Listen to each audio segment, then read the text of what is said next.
kaile mazizela kongle barazia lezizi mamala ilana kone mazazo Yesusi mama nikoliela koni nena maminela la Susana me kaleza zaru koteza zile meno nagalie na maruze I cannot know you by myself. Holy Spirit, take over. I cannot go deeper by myself. Except you help me go. Konkiele mama sango, etele mama rokeza ze. Kule meni zazabaro na namine kate. Unananela lazaza. Cosina mamine mirako yena kolamani nazazo emanto te kama take over take over take over Jesus take over I cannot know you by myself.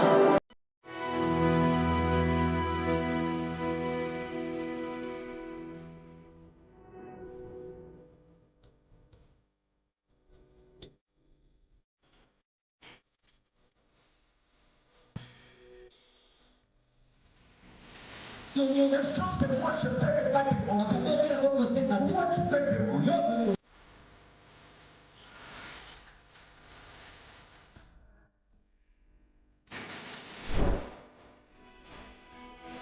simplement l'homme de l'État dans cet endroit-là. Quand tu respectes l'homme, tu réduis la quantité de la cible et tu augmentes la quantité des résultats. Amen. Seigneur Dieu, nous te célébrons, nous te bénissons parce que tu es véritable. Nous célébrons ta grandeur et ta présence au milieu de nous. Merci d'habiter nos cœurs, merci de combler de ta présence nos maisons, merci de nous couvrir, Seigneur, de l'ombre de ta présence. Merci de nous faire du bien, merci de nous entendre, merci de nous écouter et surtout merci de nous convier en ta présence.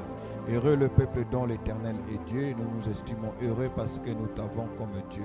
Alors que les hommes se prosternent devant des statues sans vie, alors que des hommes descendent dans des cimetières la nuit pour faire des incantations, implorer, Seigneur, la miséricorde des personnes qui ne les entendent pas car elles sont déjà décédées, tu nous as fait le privilège de te connaître. L'unique et le véritable Dieu, celui par qui toute chose est vie et celui qui donne la vie à ceux qui n'avaient pas de vie. Nous te glorifions, nous te bénissons car tu es un Dieu d'amour. Merci de nous avoir donné une destinée. Au nom de Jésus, nous t'avons ainsi prié et glorifié. Amen. Shalom, bien-aimés frères et sœurs dans le Seigneur, nous bénissons Dieu pour sa présence, nous bénissons Dieu pour ce qu'il est en train de faire, nous bénissons surtout Dieu pour l'attention que vous témoignez à notre modeste personne, mais aussi aux paroles que Dieu a mises dans notre bouche. Nous bénissons Dieu pour l'impact que ces paroles ne cessent de générer dans la vie de tous ceux-là qui témoignent de manière constante leur fidélité et leur loyauté à ces tranches. Que Dieu vous bénisse, vous tous qui nous suivez de partout à travers le monde, éparpillés dans les différents continents. Nous vous saluons dans le nom combien glorieux et majestueux de notre Seigneur Jésus-Christ. Béni soit le Saint-Esprit qui coordonne toutes choses. Béni soit le ministère des anges qui assure l'interaction entre, qui assure, alléluia, qui assure la volonté de Dieu pour nous apporter ce dont nous avons besoin, délivrance, guérison et toutes sortes de bénédictions. Que les anges de Dieu soient bénis. Bénis soient tous les hommes de Dieu qui en ce moment font de leur mieux pour parler de la part du Seigneur au peuple de Dieu. Bien-aimés, voilà, nous continuons avec notre séminaire sur remporter les batailles de la destinée.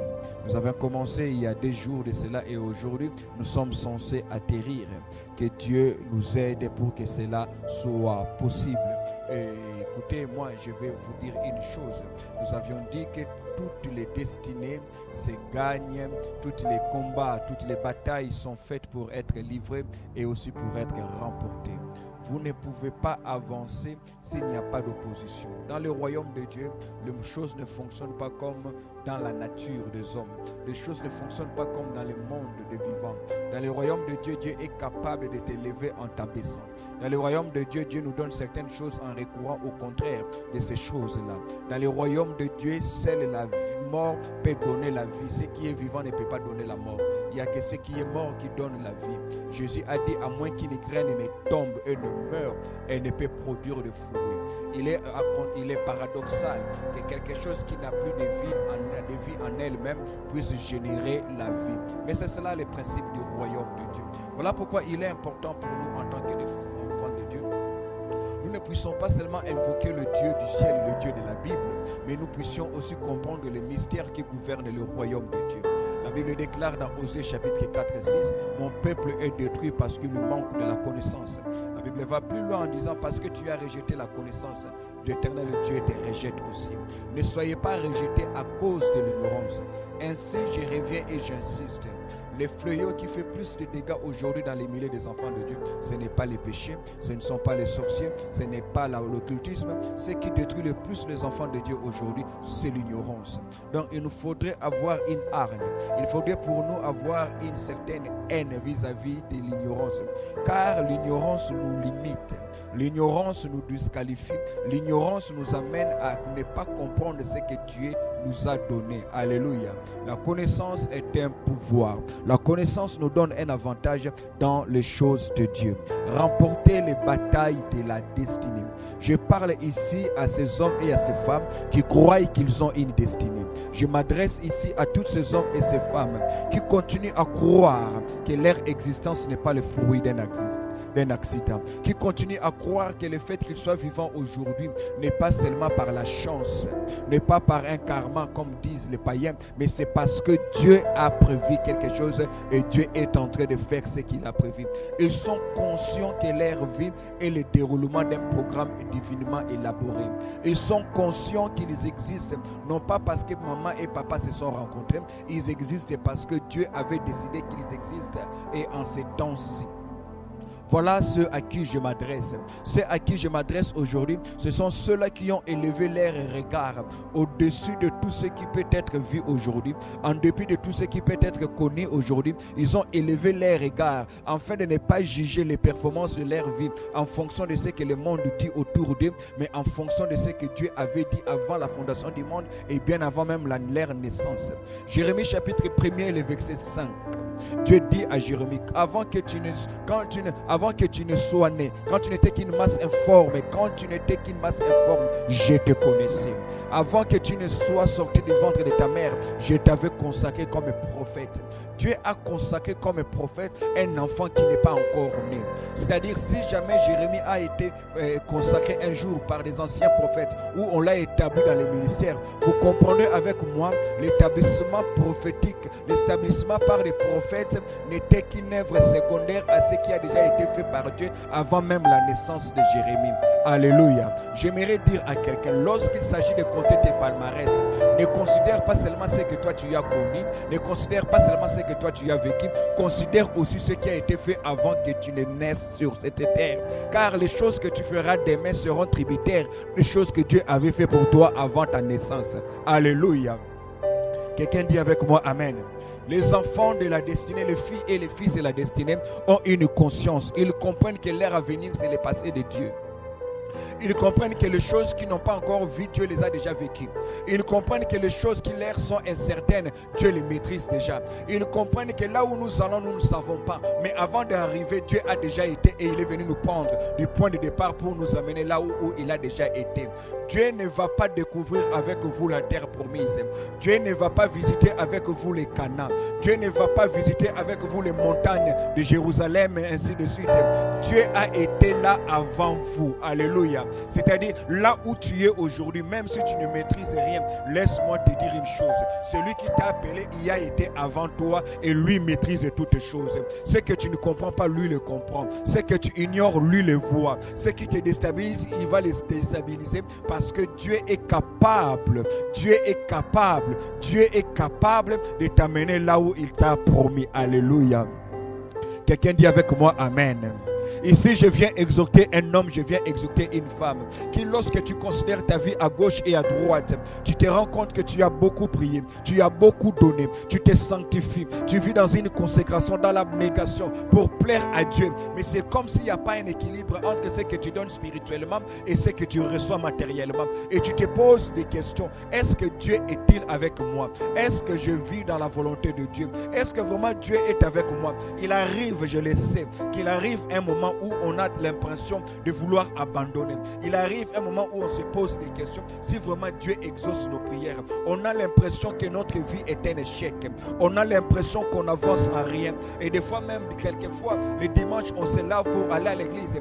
On n'y va plus avec motivation. On commence à y aller par habitude. Parce que la flamme qu'on avait au départ commence à s'éteindre petit à petit. Et on s'est dit, il n'y a pas d'espoir. On s'est dit, il n'y a pas d'espoir. On s'est dit, Dieu n'a rien fait pour moi. Je n'ai pas vu ce que les autres ont. Je n'ai pas obtenu ce que les autres ont. Je n'ai pas fait ce que les autres ont fait. On a comme l'impression qu'on est en retard par rapport aux autres. Je vais vous donner une illustration.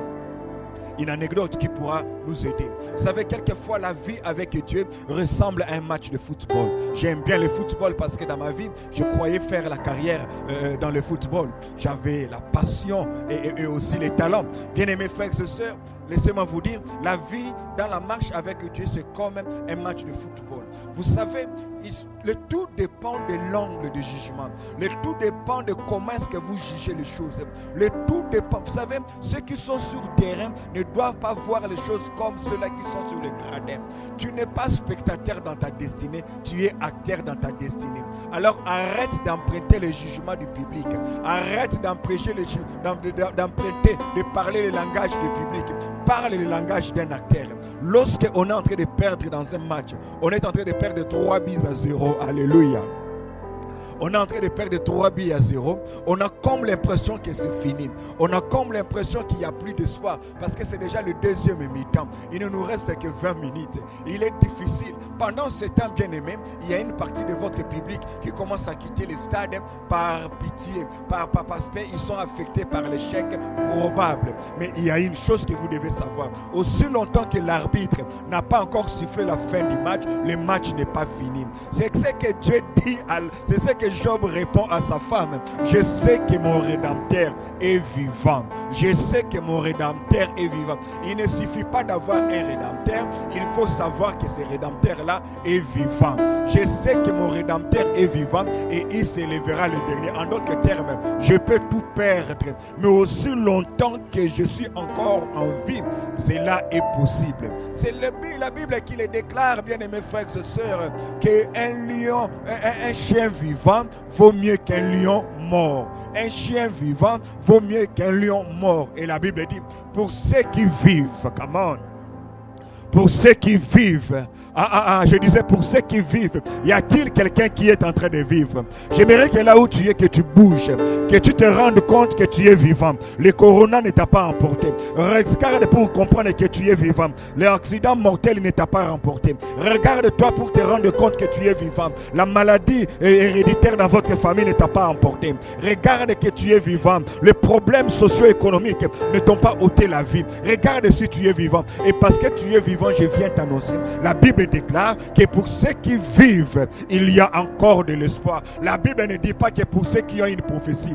La Bible ne dit pas que pour ceux qui ont la vie est la preuve que Dieu n'a pas encore fini avec vous. La vie est la preuve que Dieu n'a pas encore fini avec vous. Bien aimé, alors qu'on est en train de perdre 3-0, on croit qu'on a échoué, on croit qu'on a perdu. Mais écoutez, lorsqu'on a marqué le premier but, c'est-à-dire on n'a pas égalisé, mais on vient juste de marquer un but pour alléger, pour raccourcir ou encore amoindrir le score. Bien aimé, vous allez constater une chose. Le joueur qui a marqué le but ne commence pas à crier wow pour dire goal, je viens de marquer. La première des choses qu'il fera, c'est quoi? C'est de suivre les ballons jusque dans les poteaux. Il va prendre les ballons et il va les ramener au centre pour dire, si je laisse les ballons entre les mains du gardien adverse, il va faire comme Kitiaba aimait bien le faire. Il va garder les ballons longtemps, faisant semblant d'avoir mal et faire passer les minutes. En d'autres termes, ce joueur qui vient de marquer le but, c'est qu'il n'a pas égalisé. Il a marqué qu'un but contre 3. Mais le fait d'avoir marqué un but a fait renaître à lui de l'espoir. Le fait de marquer ce but-là lui a fait comprendre, ils sont vulnérables. On peut percer cette défense, cette ligne de la défense. On peut marquer un but. Et ainsi, il commence à comprendre. Ainsi, il commence à comprendre, alléluia, qu'il y a possibilité d'amoindrir le score. Il y a possibilité d'égaliser et de remporter les matchs. Ainsi, j'aimerais vous poser la question. Si quelqu'un vous dit que vous êtes en train de perdre, oui, vous êtes en train d'être mené, mais vous n'avez pas encore perdu. Le tout dépend de quel côté vous vous regardez. Si vous savez que vous venez de marquer un but, vous êtes sûr et certain qu'on peut marquer un deuxième, un troisième, pourquoi pas un quatrième. Alléluia. Ici, je viens parler à quelqu'un pour lui exhorter de comprendre que ta vie n'a pas encore fini. Dieu n'a pas encore fini dans ta vie. Bien aimé, Dieu n'a pas encore fini dans ta vie. Dieu n'est pas l'assistant de ton médecin pour appliquer ce que le médecin a dit. Dieu n'est pas assistant de ton père pour faire de ta vie ce que ton père a dit. Dieu est Dieu. Alléluia. Alléluia. Alléluia. Dis avec moi, ma destinée est en marche. Comment on dit avec moi, ma destinée est en marche. Je déclare au nom de Jésus, il n'y a aucun obstacle devant toi. Il n'y a aucune barrière que tu ne pourras surmonter. D'ailleurs, toutes les barrières que l'ennemi va placer devant toi, Dieu va les changer en tremplin. Dieu transformera ces barrières en tremplin. Tu atteindras ta destinée. Tu deviendras cet homme que tu dois devenir. Tu auras la fonction que tu as vue. Bien-aimés frères et sœurs, laisse-moi te dire, aucun songe que tu as fait venant de Dieu ne restera sans être accompli. Aucune prophétie que tu as entendue venant de Dieu ne restera sans être accomplie. Tu vivras la matérialisation de ces prophéties. Tu vivras la matérialisation de tes rêves. Et laisse-moi te dire, les rêves que tu as vus même c'est petit. Les prophéties que tu as entendues même c'est petit. Dieu ira au-delà pour t'accorder au-delà de ce que tu peux t'imaginer, au-delà de ce que tu demandes. Amen. Je vais lire avec vous le psaume chapitre 82. Livrer les batailles de la destinée. Le psaume chapitre 82, nous allons lire du verset 5 au verset 7. Écoutez ce que la Bible dit. Ils n'ont ni connaissance, ni intelligence. Ils marchent dans les ténèbres et tous les fondements de la terre tremblent. J'avais dit, vous êtes de Dieu. Vous êtes tous fils du Très-Haut. Cependant, vous mourrez comme des humains. Vous tombez comme des princes quelconques. Alléluia. C'est Dieu qui dit, regardez, vous êtes sans intelligence, sans connaissance. Vous marchez comme des hommes ordinaires. Et pourtant, moi, Dieu, j'avais dit. En d'autres termes, je vous avais destiné à être de Dieu. Je vous avais destiné à aller au-delà du standard humain. Je vous avais destiné à naviguer et à survoler l'espace humain, aller au-delà de l'espace humain. Mais regardez, vous mourrez cependant comme des hommes ordinaires, comme des princes quelconques. En d'autres termes, il est possible pour quelqu'un d'être destiné à être Dieu et de finir sa vie comme homme. Il est possible à quelqu'un d'être destiné à être PDG et finir sa vie comme sentinelle. Il est possible à quelqu'un d'être destiné à accéder à la terre promise et de mourir dans le désert. Il est possible pour quelqu'un d'être destiné à être prophète et de finir comme un bandit en prison. Il est possible pour quelqu'un d'être destiné à être chef de l'État et à finir sa vie derrière la boisson. Il est possible pour quelqu'un d'être destiné à et de ne pas finir à. Alléluia. Donc la destinée n'est pas une fatalité. Le Dieu qui a prévu ta destinée veut que cette destinée arrive. Mais tu dois savoir que par manque de connaissances, par manque d'intelligence, beaucoup de gens ne deviennent pas ce que Dieu les a appelés à être. C'est ce que la Bible dit ici. J'avais dit que vous êtes de Dieu. J'avais dit que vous êtes de Dieu. Je vous avais créé comme de Dieu. Mais regardez, vous mourrez comme des hommes. Bien aimés, la mort n'est pas la plus grande tragédie dans la vie. La tragédie dans la vie, c'est de finir sa vie en deçà du standard que Dieu avait prévu pour toi. Alléluia. Quelqu'un dit avec moi Amen. Quelqu'un dit avec moi Amen. Oh, donne-moi un Amen. Donne-moi un Amen. La tragédie dans la vie, ce n'est pas seulement mourir. mais c'est de mourir en dehors du champ que Dieu avait prévu pour vous. Ma prière est que vous mourrez et que lors de votre biographie, que l'on dise de vous que vous êtes devenu ce que vous étiez censé devenir. Abraham est resté longtemps homme d'affaires, sans enfant. Mais Dieu lui a dit, je rendrai ton nom grand. Frère, quand Abraham meurt à l'âge de 175 ans, il va mourir avec un grand nom. C'est-à-dire, il est devenu ce que Dieu voulait qu'il devienne. Un jour, un enseignant dans sa classe à l'école primaire voulait enseigner aux enfants la mutation que subissent certaines créatures de Dieu. Les plantes, les animaux, et ainsi de suite. Pour dire qu'il y a de ces créatures qui connaissent une mutation, comme on appelle une métamorphose, qui changent de nature, qui changent de forme, non pas par accident, mais c'est dans les processus naturels que Dieu leur a imposé. Amen. Alléluia. Et ce prof-là a dit à ses élèves, il dit, je vais vous montrer comment est-ce que la chenille qui a été créée chenille peut finir sa vie comme un papillon. Est-ce que vous le savez? Les enfants ont dit, c'est pas possible. Il dit, oui, c'est possible. C'est la pensée de Dieu pour cette créature. Elle rampe.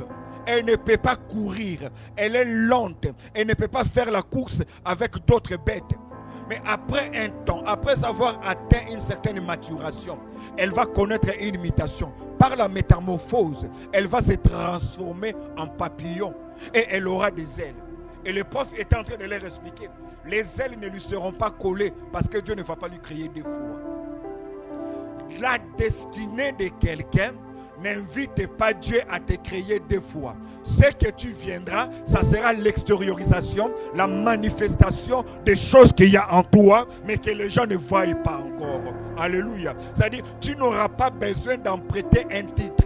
Tu n'auras pas besoin d'en prêter une position. Non, non. Toutes ces choses sortiront de toi.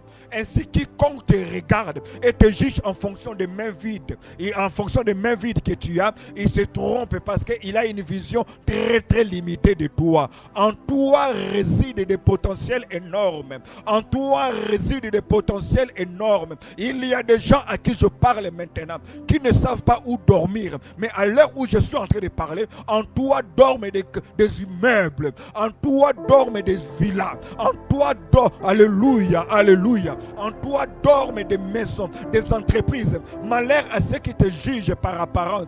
Malheur à ceux qui te jugent en fonction de ton âge. Malheur à ceux qui te jugent en fonction de la situation sociale de ta famille. Malheur à ceux qui te jugent en fonction de ce qu'ils ont appris. Ce qu'ils ont appris de toi n'est pas tout ce qu'il y aura dans ton palmarès. Ce qu'ils ont appris de toi n'est pas tout ce qui a été dans ton passé. S'ils voient ton passé présent, ils ne savent pas voir ton passé éternel. Alléluia. Ce prof a dit aux élèves que vous allez voir, les élèves ont posé la question, est-ce que Dieu va coller des ailes à la chenille pour qu'elle vole? Dieu dit non, non, non, Dieu ne va plus toucher la chenille. Dieu avait touché la chenille le jour de sa création. Tout ce qui viendra par la suite, ce n'est que la suite logique alléluia, des processus que Dieu avait entamés en créant la chenille. Amen. Alléluia. Oh, quelqu'un me donne un amen. Quelqu'un me donne un amen. Il a dit aux enfants, vous allez voir. Il a placé la chenille dans une boîte. Et il dit aux enfants, vous allez voir. Et il a appelé les élèves. Alors que les élèves regardaient, le prof leur a dit, bon, je vais m'absenter pendant quelques minutes. Le prof a fait cela sciemment.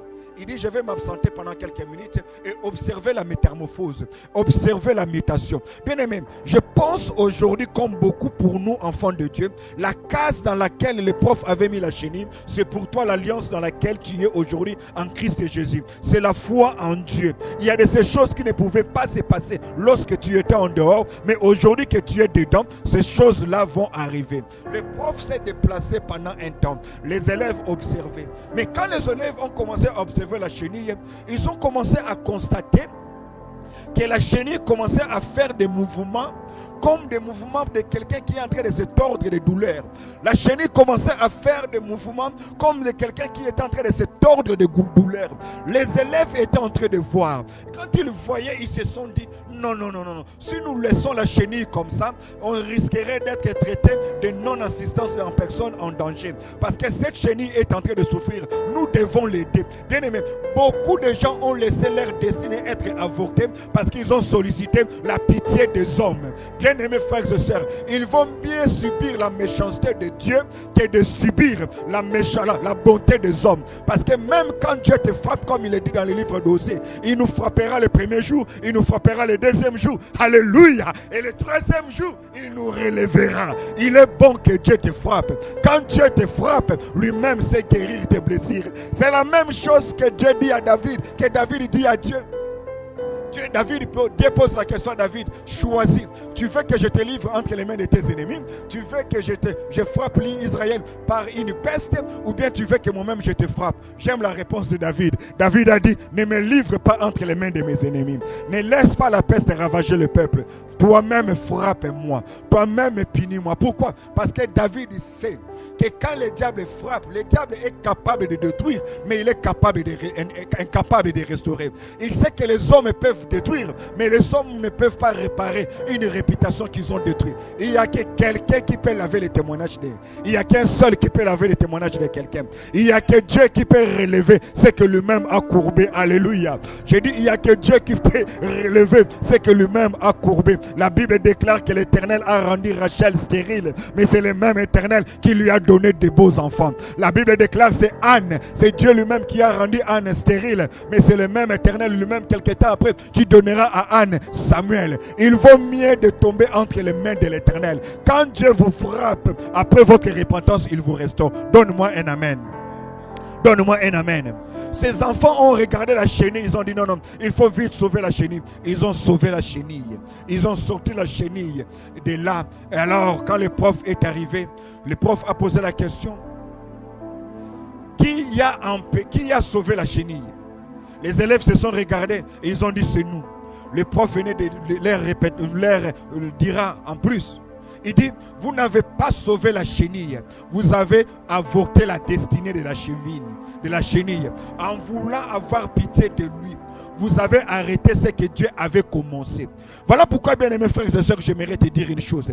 Il arrive que dans des moments de difficulté, dans des moments de tourment, tu penses que Dieu ne t'écoute pas. Si, Dieu t'écoute. Il connaît tes peines, il connaît tes malheurs, il connaît l'humiliation que tu es en train de subir. Mais il fait comme s'il ferme les yeux. Alléluia. Il ferme les yeux parce qu'il ne veut pas t'aider. Car il sait que s'il t'aide, il va avorter ta destinée. Or, ce qui plaît à Dieu, ce n'est pas de t'exaucer maintenant, mais de te voir devenir l'homme et la femme que tu es appelé à devenir. Bien-aimé, ces choses-là ont fait de toi la forme de prière que tu es. Cette situation a fait de toi le bon prédicateur que tu es. Cette situation a fait de toi une femme qui peut se contenter de ce que tu as sans faire la prostitution comme tu le faisais hier. Cette situation t'a appris à vivre dans le contentement parce que tu as compris aucun homme ne peut venir à ton secours si l'Éternel Dieu ne l'envoie pas. Amen. Alléluia. Ne laissez pas votre destinée être avortée par la bonté des gens. Alléluia. Alléluia. Quelquefois Dieu est sévère, mais la sévérité de Dieu, c'est pour aboutir à ta destinée. Comment? Dis avec moi, Dieu est dur envers moi et ma destinée est glorieuse. C'est-à-dire la gloire de ta destinée peut passer par un couloir qu'on appelle la dureté de Dieu. La gloire de ta destinée doit traverser un couloir qu'on appelle les épreuves de Dieu. La gloire de Dieu peut te faire passer par un couloir qu'on appelle le feu. La valeur de l'or ne dépend pas de comment il a été tiré de la terre, mais de quel feu et par quel feu est-il passé. C'est le feu qui ajoute la valeur à l'or et non pas l'or qui ajoute la valeur au feu. En d'autres termes, Dieu ne s'intéresse pas au feu. Dieu s'intéresse à ce que tu deviens après le fait. Dieu ne s'intéresse pas à la situation que tu traverses. Dieu s'intéresse à ce que tu deviendras après cette épreuve. Dieu ne s'intéresse pas à ceux qui t'insultent, mais Dieu s'intéresse à ce que tu deviendras après leur insulte. Dieu ne s'intéresse pas à l'enterrement de Lazare, mais Dieu s'intéresse à la résurrection de Lazare, car après la résurrection de Lazare, la Bible déclare, il y a des gens qui venaient, non pas pour écouter Jésus, mais pour voir Lazare. Or, les Lazare malades et les Lazare ressuscités sont deux personnes différentes. Il y a toujours une valeur ajoutée quand Dieu te laisse pleurer, quand Dieu te laisse te tordre de douleur. Ce n'est pas parce qu'il est indifférent, ce n'est pas parce qu'il t'abandonne, ce n'est pas parce qu'il t'a oublié, mais c'est parce que, alléluia, c'est parce que il sait qu'est-ce que cette douleur va engendrer. Il sait combien de temps tu marches à pied pour aller à l'école, les autres vont en taxi, toi tu fais le pied. Dieu sait aussi que ce pied-là que tu es en train de faire a forgé en toi un caractère. Un caractère, alléluia, alléluia, alléluia. Ah, donne-moi un amen. Donne-moi un amen. Le professeur a dit aux enfants, vous venez d'avorter la destinée de la chenille. En voulant l'aider, vous l'avez empêché. Dieu m'a toujours dit, prie pour les gens, accompagne de la prière, mais ne m'empêche pas de faire ce que je vais faire dans leur vie.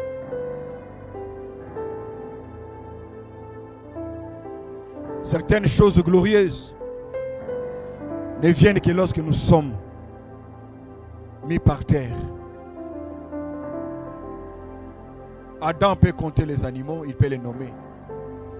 Mais pour que Ève vienne, Adam doit tomber dans un coma. Si Adam se plaint en disant que je dois voir, si tu vois, tu continues à voir les animaux, tu ne verras jamais celle qui sera l'os de tes os. Accepte de perdre un temps avec Dieu afin de gagner ce que le passé ne t'a pas donné. Amen. Il y a une chenille qui est appelée à devenir. J'avais dit que vous êtes de Dieu. J'avais dit que vous êtes de Dieu. J'avais dit que vous êtes de Dieu. J'avais dit que vous êtes de Dieu. C'est-à-dire, j'avais dit que vous êtes une chenille. J'avais dit que vous êtes un papillon. Mais le fait que vous soyez la chenille aujourd'hui ne doit pas vous empêcher de devenir ces papillons. Vous devez voler. Frère, c'est extraordinaire. Celui qui rampait hier peut voler demain. Celui qui rampait hier peut voler demain. Celui sur qui on pouvait marcher et piétiner peut survoler nos têtes. Frères et sœurs, là où tu es aujourd'hui n'est pas là où tu finiras. Là où tu es aujourd'hui n'est pas là où tu finiras. J'ai dit que ce bureau-là, tu l'auras. La nomination, tu l'auras. La mise en place que tu attends, tu l'auras. Ce mariage, tu l'auras. Alléluia. Frère, ne te décourage pas parce que l'argent ne vient pas. L'argent ne viendra pas parce que l'argent est devenu difficile. L'argent viendra parce que Dieu est engagé dans ta destinée. Quand Dieu voit ce que tu es aujourd'hui, il ne se limite pas à ce que toi-même tu vois. Il voit ce que tu seras. Donne-moi un amen. Karaboshe karabosoto yababa. Dis avec moi, ma destinée est en marche. Dis avec moi, ma destinée est en marche. Je sens dans mon esprit Dieu me pousser à dire à quelqu'un qui me suit maintenant. Tu me suis maintenant, ici à Kinshasa. Dieu me dit de te dire que tu es en train de traverser la période la plus rose, la période rose de ta vie, la période glorieuse de ta vie. C'est-à-dire la période dans laquelle nous sommes aujourd'hui. En dépit de ce que tu vis, c'est la période la plus bénie qui puisse exister dans ta vie. Tranquillise-toi, sois calme. Il y a quelque chose que Dieu est en train de faire et tu le constateras. Alléluia. Genèse, chapitre 25. La Bible dit,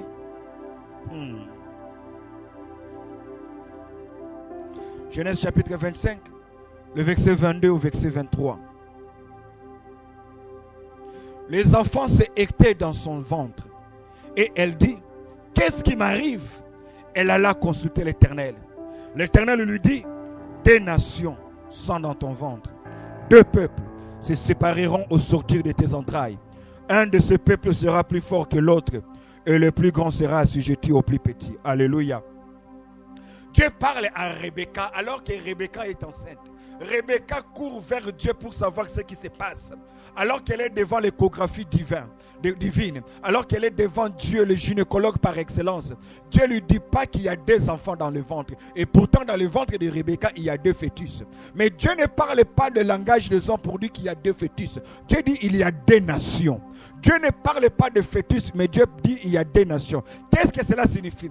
Lorsque Dieu te parle, lorsque Dieu te voit, il ne te désigne pas comme tu es aujourd'hui, il te désigne tel que tu es destiné. Le fœtus que Dieu regarde, il voit dans le fœtus une nation. Ainsi, il dit pas qu'il y a 2 fœtus, il dit il y a 2 nations. Il parle de 2 nations, il y a 2 peuples. Quelle est cette femme qui peut porter 2 nations dans son ventre? Il n'y a que Dieu qui peut voir dans un enfant une nation. Il n'y a que Dieu qui peut voir dans un fœtus un peuple. Il n'y a que Dieu, il n'y a que Dieu, il n'y a que Dieu, il n'y a que Dieu. Il n'y a que Dieu qui peut voir dans la vie d'un enfant moins intelligent que ses frères et sœurs de la famille. Dieu peut voir en lui le leader de demain. Il n'y a que Dieu qui puisse voir en un Paul, un apôtre Paul dans un sol de taxes. Il n'y a que Dieu qui puisse voir un apôtre Pierre dans un Simon, fils de Jonas. Il n'y a que Dieu qui puisse voir, alléluia, qui puisse voir un esclave Joseph en Égypte, premier ministre de l'Égypte. Il n'y a que Dieu qui puisse voir, il n'y a que Dieu qui puisse voir, il n'y a que Dieu qui puisse voir un agneau immolé dans un lion qui rugit. Il n'y a que Dieu qui puisse voir, il n'y a que Dieu qui puisse voir, il n'y a que Dieu qui puisse voir une femme Ève dans une des côtes d'Adam. Il n'y a que Dieu qui puisse voir, il n'y a que Dieu qui puisse voir ce que l'homme ne peut pas voir. Il n'y a que Dieu qui puisse voir dans ta vie ce que ta femme n'a pas encore vu. Il n'y a que Dieu qui voit maintenant ce que ton mari n'a pas encore vu. Il n'y a que Dieu qui puisse voir ce que tes parents n'ont pas encore vu. Je me rappelle, alléluia, j'étais tellement turbulent à l'école. Une fois on m'a renvoyé, c'était la 3e fois qu'on me renvoie en une seule année scolaire. Et ce jour-là, mes parents commençaient à me questionner. Est-ce que tu n'es pas sorcier par hasard? Comment tu peux être autant turbulent? Et ce jour-là, les jours suivants, on m'a fait passer devant toute l'école. Je n'ai jamais oublié, le préfet de l'école m'a présenté comme étant, il dit son père est pasteur. Vous voyez ce jeune homme ici, il n'a pas d'avenir. Alléluia. Tous les démons que son papa chasse, ils ne vont pas dans les lieux arides, ils viennent en lui. Et tout le monde était en train de rigoler. Même moi-même, inconscient par mon absurdité, je me suis mis à rigoler sans comprendre ce que cela signifie. Mais il n'y a que Dieu qui pouvait voir dans les dérangeurs d'hier un docteur Silas aujourd'hui. Il n'y a que Dieu. Je disais il n'y a que Dieu. Non, je disais il n'y a que Dieu. Je disais il n'y a que Dieu. Je disais, il n'y a que Dieu. Il n'y a que Dieu qui puisse voir dans un poisson un coffre-fort. Il n'y a que Dieu qui puisse voir, Maïka. Il n'y a que Dieu qui puisse voir dans un homme bégayeur, un homme qui ne sait pas parler, un libérateur de la nation. Il n'y a que Dieu qui puisse voir. Il n'y a que Dieu qui puisse voir dans un jeune homme peureux, dans un jeune homme timide, le plus petit, de la plus petite famille, du plus petit clan, de la plus petite tribu d'Israël. Il n'y a que Dieu qui puisse voir en ce jeune homme-là un vaillant héros. Il n'y a que Dieu qui puisse voir dans un jeune homme. Oh Robo Sakarababa. Est-ce que Dieu ne peut pas te prêter sa vision? Est-ce que Dieu ne peut pas te prêter ses lunettes pour que tu commences à te voir, non pas comme le monde te voit, mais comme Dieu te voit? Si tu commences à te voir tel que Dieu te voit, tu ne te plaindras pas. Tu diras à ta femme, tranquillise-toi, tranquillise-toi. On a de sérieux problèmes pour payer le loyer, mais je sais une chose. Dieu voit en moi le futur ministre. Dieu voit en moi la future femme d'affaires. Dieu voit en moi la première fille, docteur, médecin de la famille. Dieu voit en toi la première magistrate de ta famille. Dieu voit en toi le prochain procureur de la République. Il n'y a que Dieu. Je disais, il n'y a que Dieu. Il n'y a que Dieu qui puisse voir un arbre dans une graine. Quand tout le monde achète une mangue, on mange la mangue. On achète la mangue en fonction de son poids. On achète une mangue en fonction de sa couleur. On achète une mangue parce que c'est la saison. Tout le monde n'achète qu'une mangue. Mais quand Dieu regarde une mangue, il ne voit pas une mangue. Dieu voit dans la mangue un manguier. Parce que Dieu sait que dans la mangue, il y a un noyau. Le noyau, c'est ce que nous n'aimons pas. Le noyau, c'est ce qu'on ne consomme pas. On achète une mangue, on n'achète pas un noyau. On mange la mangue, quand on finit, on jette la mangue. Mais attention, dans ce que vous jetez, Dieu voit un arbre. Dans ce qu'on a négligé, Dieu voit une destinée. Je vais dire à quelqu'un que personne ne te minimise, que personne ne te limite. Je dis que personne ne te limite. Ta destinée est plus grande que les limites de la sorcellerie de ta famille. Ta destinée est plus grande que la situation socio-économique que tu traverses. Ta destinée est plus grande. Alléluia. Il n'y a que Dieu. Dis avec moi, il n'y a que Dieu. Comment dire avec moi, il n'y a que Dieu. Quand un homme prend un œuf le matin pour manger, il se dit je vais faire une omelette. On casse l'œuf parce que dans l'omelette, dans l'œuf on voit l'omelette. Quand l'homme voit l'omelette, Dieu voit dans l'œuf un poulailler. Parce que Dieu sait, si cet œuf est fécondé, un poussin va sortir. Ce poussin va grandir demain. À son tour, il aura d'autres œufs. Et aussi à leur tour, ils auront d'autres œufs. Ainsi, on partira d'un seul œuf pour avoir un poulailler. Bien-aimés frères et sœurs, quand les hommes vont de gauche à droite pour lire, Dieu lit de droite à gauche. Alléluia. Quand les hommes vont faire une lecture de manière croissante, Dieu fait une lecture de manière décroissante. Quand les gens te disent tu n'es rien, Dieu te dit tu es tout. Quand les gens te disent tu es pauvre, Dieu te dit c'est toi le plus riche. Quand les hommes te disent tu n'es qu'un simple berger de la famille, Dieu te dit c'est toi le roi d'Israël. Alléluia. Quelqu'un me donne un amen. Quelqu'un me donne un amen.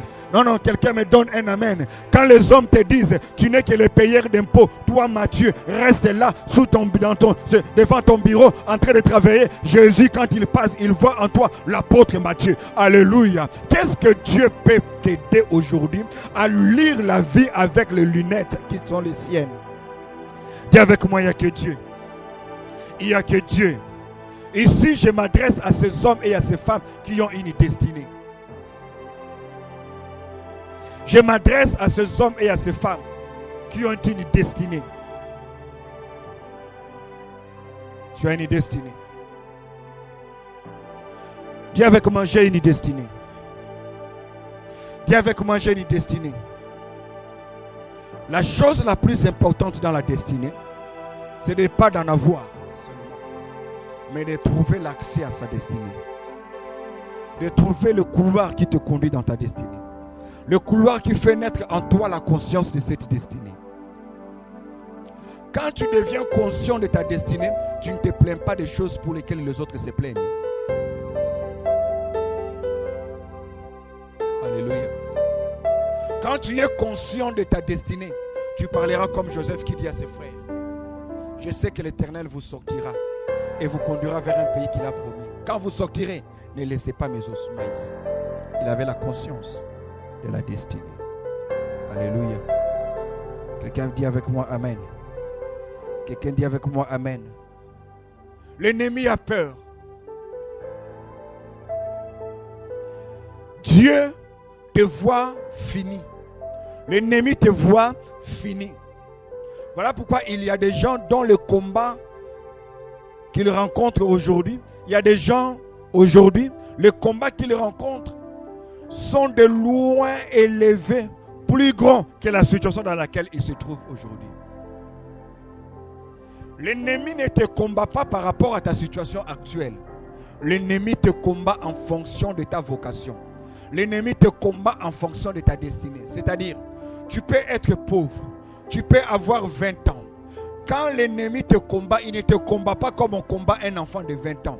Il te combat comme le DG qu'il y a en toi. Il te combat comme un combat l'apôtre qu'il y a en toi. Il te combat comme on combat un chef d'État. Amen. Alléluia. Donne-moi un amen. Donne-moi un amen. Donne-moi un amen. Les batailles de la destinée sont faites pour être remportées. Mais pour chaque bataille, il faut des stratégies. Aujourd'hui, il y a 4 choses que j'aimerais te partager par rapport à ta destinée. Première chose,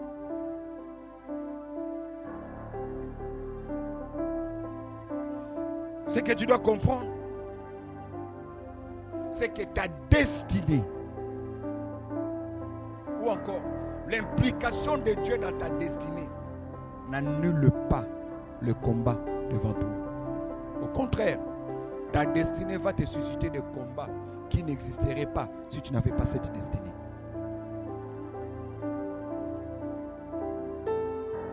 Il y a des gens qui ont connu une vie misérable, non pas à cause de la dictature de la Deuxième République. Ils ont souffert à cause de l'incidence que leur destinée a sur leur vie. Amen. Quand Ruth devient veuve, quand Ruth perd son mari, elle ne perd pas son mari parce que son mari est d'une famille maudite. Elle perd son mari parce que sa destinée l'a réclamée à Bethléem. Et à Bethléem, elle doit être connectée dans la généalogie de Jésus. Amen. Alléluia. Une destinée peut te susciter des combats. Il y a de ces gens dont les combats prendront fin une fois que la destinée sera annulée. Mais aussi longtemps que cette destinée ne sera pas annulée, il y aura des combats. Pourquoi? Parce que ces combats sont l'émanation logique de la destinée que Dieu a voulu pour toi. Alléluia. Alléluia. Il n'est pas possible pour un Joseph de rencontrer les chansons dans la maison de Potiphar.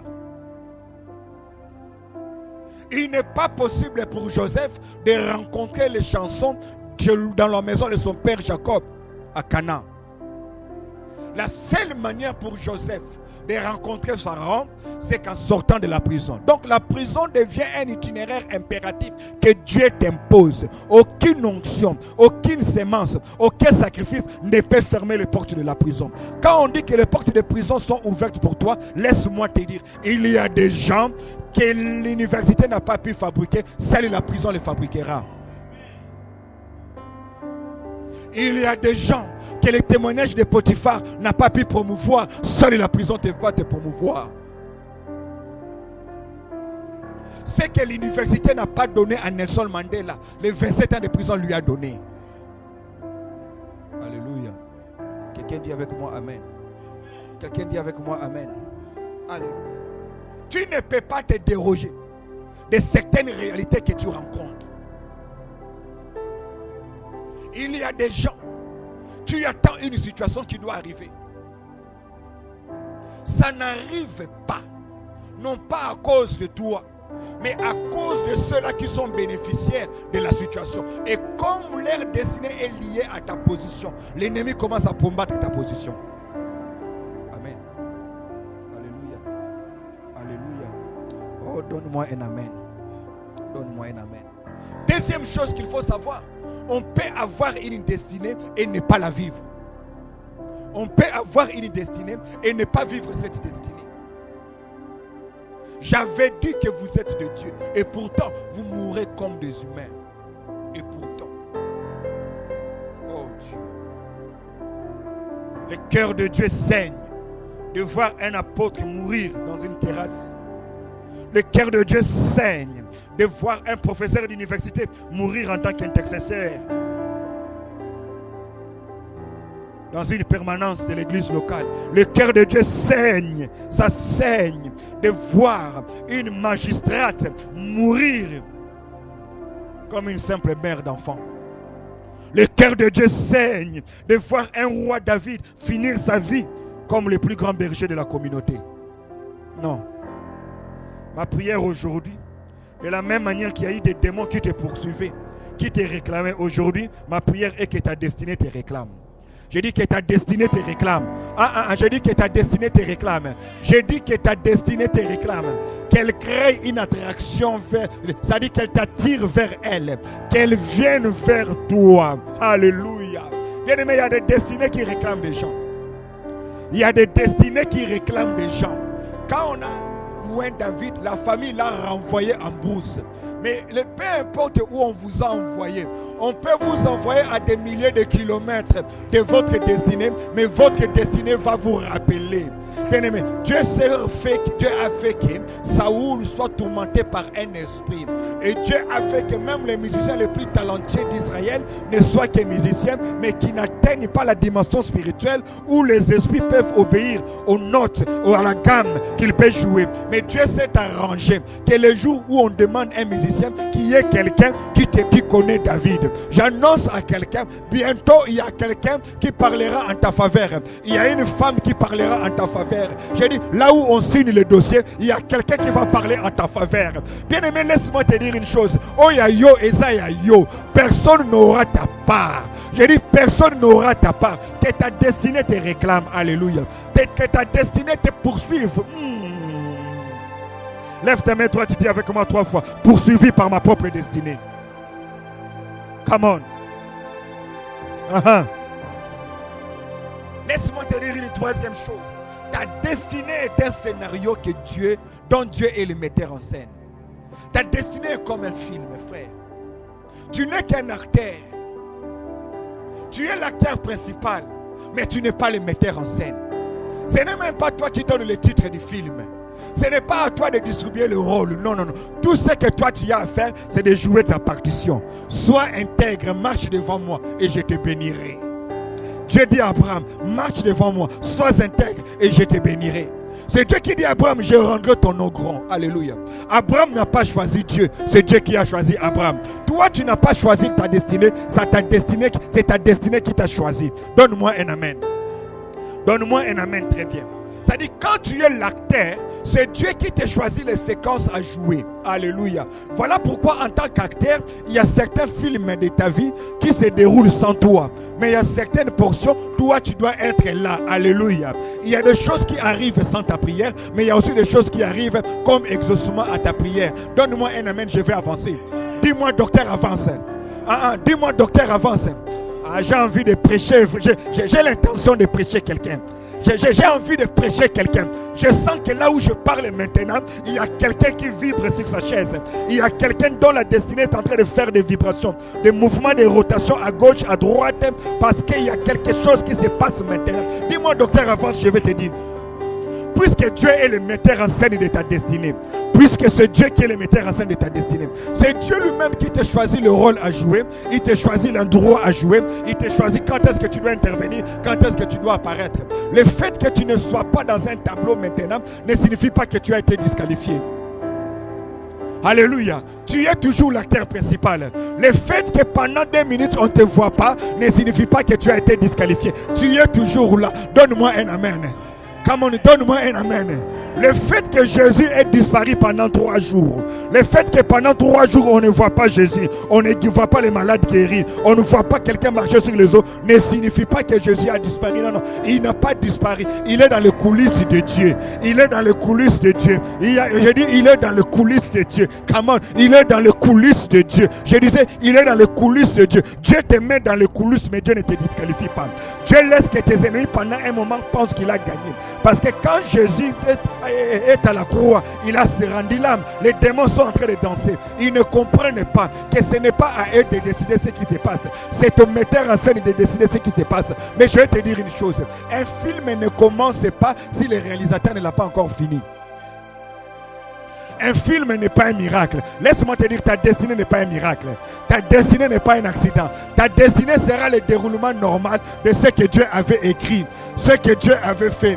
Il a écrit, il a dit de glorieuses choses sur toi. Il y a quelque chose qui a été écrit à ton propos. Il y a quelque chose qui a été dit à ton propos. Il y a quelque chose qui a été vu à ton propos. Donne-moi un amen puissant, je vais te dire une chose. C'est Dieu le metteur en scène qui décide que tu vas t'habiller comme ça. C'est lui qui te dit ici pendant ce rôle, tu dois maigrir un peu. Parce que tu vas jouer le rôle de quelqu'un qui souffre au début. De quelqu'un qui est en prison pendant un temps et à la fin tu vas t'évader. Mais quand tu vas t'évader de la prison, tu ne vas pas sortir seul de la prison. Parce qu'un véritable champion peut être enfermé seul. Mais le jour où il sort, il ne sort pas seul. Et le jour où il est libéré, il n'est pas libéré seul. Jésus est mort seul. Il est enterré seul. Mais le jour où il ressuscite, la Bible déclare, il est sorti. Alléluia. Il y a eu des morts qui sont sortis. Alléluia. Donne-moi un amen. Ah, comment donne-moi un amen. Donne-moi le plus puissant des amens. Frères et sœurs, c'est Dieu qui te donne ce rôle. C'est ce qui arrive dans la vie de Jacob et Ésaü. Dieu a dit que le cadet dominera. Le cadet dominera. La domination ne dépend pas de la volonté de Jacob, moins encore de la paresse d'Ésaü. La domination sera telle que Dieu, le réalisateur, a décidé. Ce n'est pas Dieu qui maudit Ésaü, c'est Dieu qui distribue le rôle. Et le rôle que Dieu a distribué à Ésaü, c'est que Ésaü devra finalement être dominé par son frère. Alléluia. Alléluia. Regardez-moi, dis ce n'est pas moi. C'est ma destinée. Dis ce n'est pas moi. C'est ma destinée. Que tous ceux qui te combattent en disant que tu es orgueilleux, tu n'es pas orgueilleux, c'est ta destinée. Tous ceux qui disent que tu avances trop parce que tu as touché les fétiches, dis ce n'est pas moi, c'est ma destinée. Oh, pourquoi toi tu veux dominer les yaya? Toi tu veux faire plus que ce que les autres n'ont jamais fait. Ce n'est pas moi, c'est ma destinée. Oh, toi tu n'as pas l'âge de te marier. À cet âge on ne se marie pas. L'âge est déjà dépassé. Dis ce n'est pas moi. C'est ma destinée. Oh, dans cette famille, personne ne progresse. Dans cette famille, personne ne réussit. Comment toi tu réussis? Tu finis les études universitaires. Comment toi tu es stable? Ce n'est pas moi, c'est ma destinée. Ce n'est pas moi. Alléluia. Ne me combattez pas. Je suis moi-même victime de ma destinée. Ne me combattez pas. Je ne fais que jouer le rôle qui m'a été imposé. Ne me combattez pas. Je ne fais que jouer le rôle qui m'a été imposé. Donne-moi un amen. Donne-moi un amen. Bien-aimés frères et sœurs, la Bible dit ceci.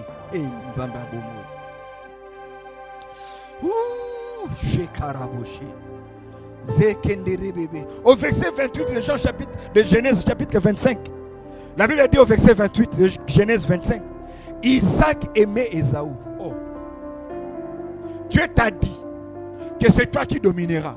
Mais ton propre père préfère Ésaü et non pas toi. Dis avec moi destinée. Dis avec moi destinée.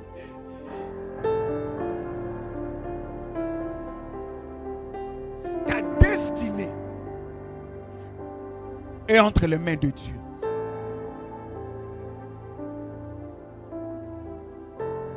Ta destinée ne créera pas l'unanimité autour de toi. Le pauvre Isaac, papa, préfère Ésaü au lieu de préférer celui que Dieu a voulu, a choisi. Yoka. Et il préférait Ésaü parce que il avait le goût, il aimait le gibier. Et Ésaü était chasseur. Je vais terminer par là. Je sens l'onction de Dieu. Je sens quelqu'un nager dans le fleuve de sa destinée. Je sens quelqu'un être emporté comme un papier dans les vagues de sa destinée. Je sens quelqu'un avoir un appel de sa nomination. Je vois quelqu'un recevoir un mail. Je vois quelqu'un entrer là où son père n'a jamais été. Quelqu'un arriver là où les grands frères n'ont jamais été. Je vois quelqu'un faire ce que personne dans ta génération n'a fait. Ce n'est pas parce que tu es ambitieux. Tu n'es fait que naviguer dans ta destinée. Tu n'es fait que plonger dans ta destinée. Ce n'est pas moi. Dis avec moi, ce n'est pas moi. C'est ma destinée. Dis, ce n'est pas moi. C'est ma destinée. Il y a des gens qui diront que tu es une femme légère. Pour moi, tu as eu cette voiture. Certainement, tu as été légère. Dis, ce n'est pas moi, c'est ma destinée. Oh, c'est que toi aussi, tu es occultiste. Parce que tu habites le même quartier que les occultistes. Parce que tu occupes le même bureau que les occultistes. Il faut leur répondre. C'est ma destinée. Alléluia. Donne-moi un amen. Donne-moi un amen. Quand les gens diront, toi aussi, tu as une bague magique. Voilà pourquoi tout ce que tu fais avance. Voilà pourquoi tes affaires avancent. Ton commerce avance. Réponds-leur simplement. C'est ma destinée. Ésaü était aimé par Isaac parce que Isaac aimait le gibier. Bien aimés frères et sœurs, regardez où le niveau où se trouve la bataille de Jacob. Tu vis dans une maison où Dieu a dit que c'est toi qui vas hériter.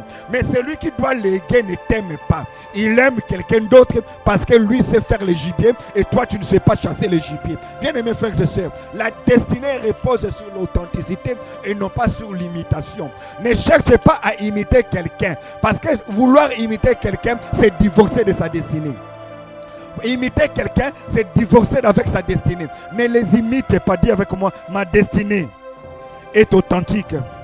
Ma destinée repose dans la différence. Dis avec moi, ma destinée repose dans la différence. Je ne veux pas être comme eux.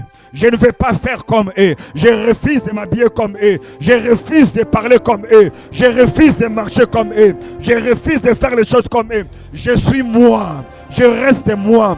Ma bénédiction n'est pas dans la ressemblance. Ma bénédiction est dans la différence. Donne-moi un amen puissant. Donne-moi un amen puissant. Tu dois assumer ta différence. Tu dois assumer ta délivrance. Ce n'est pas parce que ton père aime le gibier que tu dois abandonner ton travail pour faire ce que lui aime, pour négocier sa bonté. Bien-aimés frères et sœurs, la seule personne dont tu as besoin de séduire, c'est Dieu. Mais malheureusement, tu ne peux pas séduire Dieu parce que Dieu t'a aimé avant que tu n'apprennes à séduire. Ne cherche pas toujours à gagner le cœur des gens. Bien-aimés frères et sœurs, aide-moi à te faire comprendre ce soir. Ta destinée repose sur ta différence. Ta destinée repose sur ta différence. Ta destinée repose sur ta différence. Ta destinée repose sur ta distinction. Ta destinée repose sur ta démarcation. Ta destinée repose comme toi-même. Frères et sœurs, ne cherche pas à devenir populaire en faisant comme les autres. Reste ce que tu es. Reste toi. Je dis reste-toi. Je dis reste-toi. Je dis reste-toi. Tu n'as pas besoin de devenir un chasseur de gibier comme Ésaü pour avoir l'accomplissement de la destinée. Tu peux rester un homme tranquille qui habite sous les tentes, mais ta destinée te poursuivra. Ta destinée te poursuivra. Je dis que ta destinée te poursuivra. Je dis ta destinée te poursuivra. Ne fais pas comme eux. Ne marche pas comme eux. Respecte-les. Ils sont ce qu'ils sont. Tu es ce que tu es. Je prêche ce que Dieu m'a dit de prêcher. Je refuse de faire les choses comme les autres. Je refuse de parler le langage des autres. Moi, je suis le docteur Silas. Les autres sont les autres. Je ne suis ni en compétition, ni en concurrence, moins encore complexé. Je me satisfais de ce que je suis. Je vais rester l'homme que Dieu a voulu que je sois. Je ne pense pas que je serai béni en devenant quelqu'un d'autre. Ma bénédiction ne repose pas sur ma ressemblance avec les autres. Ne repose pas sur la plateforme de l'imitation des autres. Je refuse d'être la photocopie de quelqu'un. Je vais être l'original de moi-même. Alléluia. Bien-aimé, si tu es Jacob, je t'exhorte aujourd'hui, ne cherche pas à être comme eux. Ne quitte pas ton église en disant que là-bas les gens sont en train d'être bénis. Dieu ne bénit pas quelqu'un seulement parce qu'il est dans cette église-là. Parce que même dans cette église-là, tout le monde n'est pas béni. La bénédiction ne repose pas sur l'église. La bénédiction repose sur l'alliance personnelle que tu as avec Dieu et la qualité des enseignements que tu reçois. Donne-moi amen. Jacob reste authentique. Je parle à un Jacob ici. Je parle à une Jacob ici. Reste authentique. Reste toi-même. Alléluia. Ne dis pas que je vais faire le droit pour être eux comme eux. Je vais forcément faire la médecine pour être eux. Quand Dieu a décidé de te bénir en tant que charpentier, il te bénira en tant que charpentier. Bien-aimés frères et sœurs, la plupart des parents dont les enfants ont servi Dieu dans la Bible, la plupart d'entre eux étaient tous dans le sacerdoce. Mais Dieu n'a pas tenu compte de la situation professionnelle de Joseph, le père de Jésus, pour dire que Joseph, tu dois toi aussi être sacrificateur ou bien être prophète. Le fils d'un charpentier est devenir le plus grand sacrificateur de tout le temps selon l'ordre d'Aaron. Donne-moi un amen. Selon l'ordre de Melchisedec. Donne-moi un amen. Donne-moi un amen. Reste toi-même. Est-ce que tu comprends ce que je dis? Reste toi-même. Ne fais pas comme eux. Ce n'est pas parce que tout le monde va à la montagne que toi aussi tu dois aller à la montagne. Ce n'est pas parce que tout le monde s'habille comme ça, toi aussi tu dois t'habiller comme ça. Ce n'est pas parce qu'elle met des courtes jupes et qu'elle a trouvé un homme riche que toi aussi tu dois mettre des courtes jupes. La bénédiction viendra dans ton adresse. La bénédiction va te localiser. Ta destinée va te localiser. Je dis à quelqu'un, ta destinée va te localiser. Où que tu sois maintenant alors que tu m'écoutes, la bénédiction vient vers toi. Le rêve que tu as vu, tu vas le voir arriver. La prophétie que tu as entendue, tu vas la palper de tes mains. Je dis que tu vas la palper de tes mains. Je dis que tu vas la palper de tes mains. Reste toi-même. Reste original. Reste original. Ne fais pas comme eux parce que tu n'es pas eux. Le fait que ton père ne t'accepte pas ne signifie pas que Dieu ne t'accepte pas. S'il y a la vie de quelqu'un qui compte le plus, ce n'est pas la vie de ton mari, ce n'est pas la vie de ta femme, ce n'est pas la vie de tes parents, c'est ton propre avis. Alléluia. Alléluia. Quelqu'un dit avec moi amen. Quelqu'un dit avec moi amen. Il y a quelqu'un qui m'a dit, toi tu ne réussiras pas dans ta vie, jeune homme. Tu es trop dérangé à l'école. Et pourtant j'étais parmi les élèves les plus intelligents. Mais j'ai dérangé beaucoup. Et la personne m'a dit, toi tu ne réussiras pas dans ta vie. Je ne te vois même pas finir l'université. Toi, tu vas t'arrêter au diplôme d'État, ça suffit. Il a parlé, il était sérieux. Alléluia. Bien-aimés frères et sœurs, il y a des paroles qui ne peuvent pas concevoir, qui ne peuvent pas apporter des résultats dans ta vie parce qu'une femme enceinte ne tombe pas enceinte. Les morts ne meurent pas. Le mort ne meurt pas. Une femme enceinte ne peut pas tomber enceinte. Avant que ce monsieur parle sur ma vie, Dieu avait déjà parlé. Il avait dit à mes parents, cet enfant me servira. Dieu avait dit à mes parents que cet enfant voyagera. Il ira de ville en ville en train de prêcher. Qu'est-ce qui est arrivé? Ce n'est pas ce que le monsieur avait dit. En d'autres termes, tous ceux qui parlent en mal de toi le font en retard. Tous ceux qui te maudissent en retard. Parce qu'avant la fondation du monde, Dieu t'avait déjà béni. Tu as été béni avant que ton père ne parle mal. Tu as été béni avant que les sorciers parlent mal de toi. Tu as été béni avant que les gens nuisent à ta réputation, parlent en mal de ton témoignage. Les hommes ne t'aiment pas, mais Dieu t'aime. Ton père ne croit pas en toi, mais Dieu croit en toi. Ta société ne croit pas en toi, mais Dieu croit en toi. Ton pasteur ne croit peut-être pas en toi, mais Dieu croit en toi. L'essentiel n'est pas ce que Dieu les hommes pensent. L'essentiel, c'est ce que Dieu dit et ce que moi-même je dis de moi par rapport à ce que Dieu me dit. Donne-moi un amen. Donne-moi un amen. Que Dieu vous bénisse. Je disais que Dieu vous bénisse. Je disais que Dieu vous bénisse. Je disais que Dieu vous bénisse. Restez connectés. Nous allons vous donner le prochain programme pour la semaine prochaine. Que la paix et la grâce du Seigneur soient votre partage. Amen.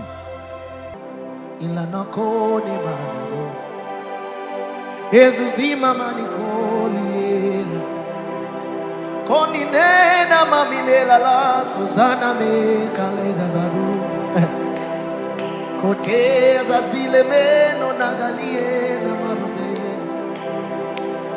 I cannot know you by myself. Holy Spirit, take over. I cannot go deeper by myself. Except you help me go. Konkiele mama sango, etele mama rukeza ze. Kule meni za zabaro na namine kate unananela la zaza kozina mamine mirako yena kolamani na zazo emanto te kama take over, take over. Take over, Jesus, take over. I cannot know you by myself. Holy Spirit, take over. Cannot see you by myself. Unless you take over. Take over, Jesus, take over. Take over, Jesus, take over. Cannot see you by myself. Unless you take over. Cannot see you as you are. Unless you take over. Take over. La mama zizi ekobara. Ukandene mama lilizizi la breko mine alinaza. Kui mimalani na zizi la baro. Eli gabaina makateni. Obiani na zazile mama ni yako na nezaza. Une mama ni kateni. Take over, Jesus, take over. Take over, Lord, take over. Cannot see you as you are, unless you help me to see. I cannot know you as you are, unless